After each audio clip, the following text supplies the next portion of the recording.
Hey guys, Dark Humility here, with my final non-build specific guide of the season. My DH's Picks Starter Build Best Farms. Now all I did was add a new tab to the PD2 Ultimate Farming Guide. You can just click on the bottom here and access this, and you can get to this new guide. Now, the Ultimate Farming Guide I think is great for just knowing all areas and how good the areas are overall, and being able to find out your best element and being able to find out, the minimum mobility required, and then kind of just looking to see which areas you can farm and will be effective. However, I decided, because I do realize a lot of you guys maybe just want to know, what do you really want to know? You just want to know what will be the best use of your time if you choose to play this build. And since I have all the best starter builds pretty much listed here, of course you could play any starter build you want, but you get the idea. You got all, of course, of these starter builds, the very best ones. I decided basically to just tell you guys, this is based on my experience playing the game, where you're going to get the best bang for your buck. You want to go from rags to riches, this is how to do it. Now, obviously, on the far left of the Ultimate Farming Guide here, we have the Solo Progression Guide, which will help out any player, no matter how new you are, to understand what you should be doing, what steps you should be taking to get rich, solo progressing through the game as fast as possible. Of course, even have a key, of course, below, as we went over in the original video. But I actually decided to also include down here a solo self-found progression as well. And solo self-found progression here kind of goes over exactly what steps you should take if you're playing on single player.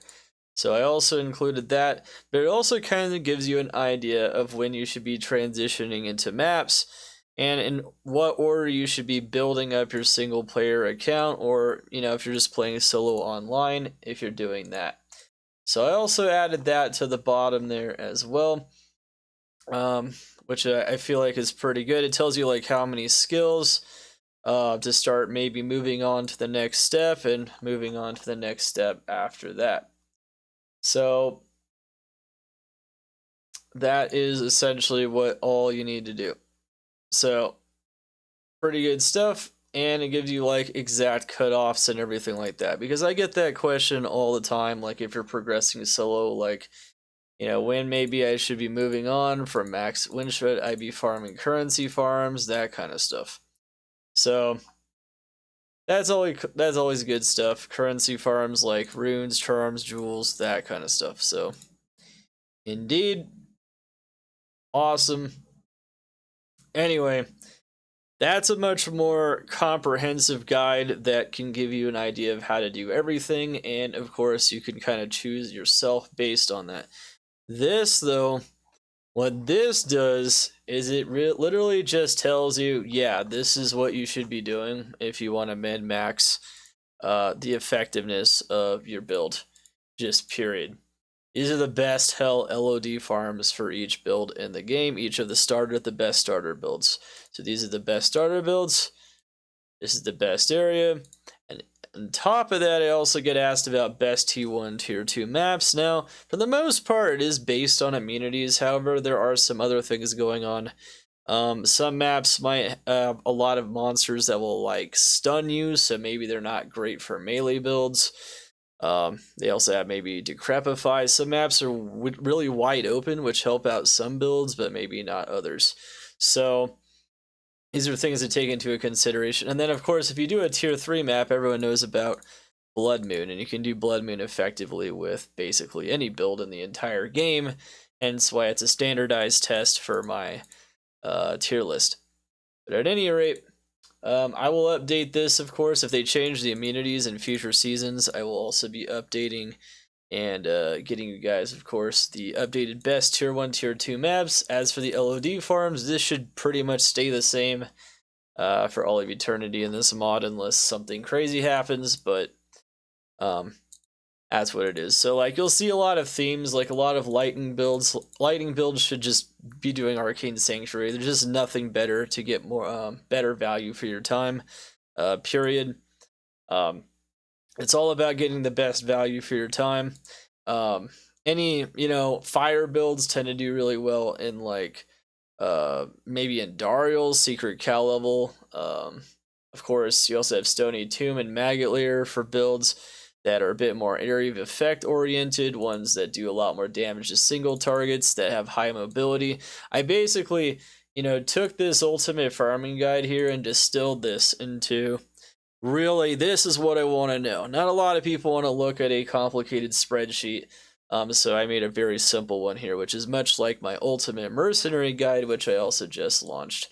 So just in time, of course, for the weekend here, the second weekend of the PD2 reset, I've decided to launch this for you guys as yet another resource. And this resource, I didn't make a whole new spreadsheet.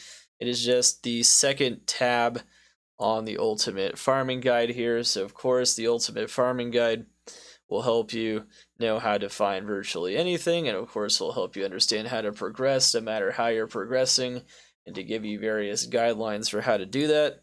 But then this will just tell you these are what you should be farming once you get to hell. This is what you should be doing, and that is how you'll go from rags to riches the fastest. A lot of this, of course, has to deal with immunities. A lot of this has to deal with the mobility. But like I said, all the best elements, best damage types, and the mobility considerations, they're baked into this. Also, what's baked into this, of course, is the overall rank of the areas. So you'll see mostly just rank 1 and rank 2 areas that are listed here in the best LOD farms. Truly the best areas overall, the ones that are either the easiest to find, easiest to do, just period. And of course, we took all that into consideration. We distilled that down, and this is it. That being said, of course, there's plenty of other considerations as well. I could say, actually, what's interesting is for Meteor, like, Meteor's insane for, I'll put key bosses there. I actually didn't put that there to begin with, but Meteor is hands down the best key farmer in the game. So even though there's like tier 3 farms in terms of value, if you have a Meteor Sork, that is 100% what you should be doing with that. But yeah.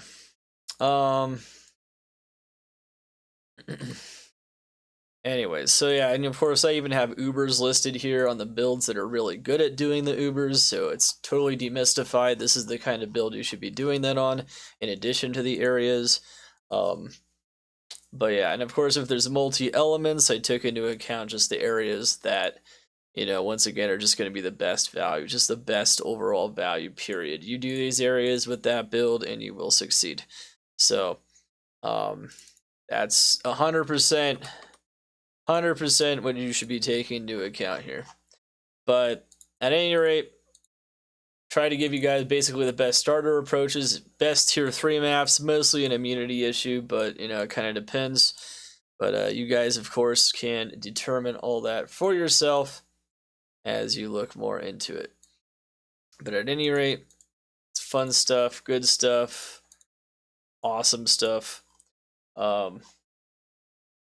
Yeah, that's pretty much it, honestly. And of course, I'll link the ultimate farming guide below so that you guys have access to the second tab.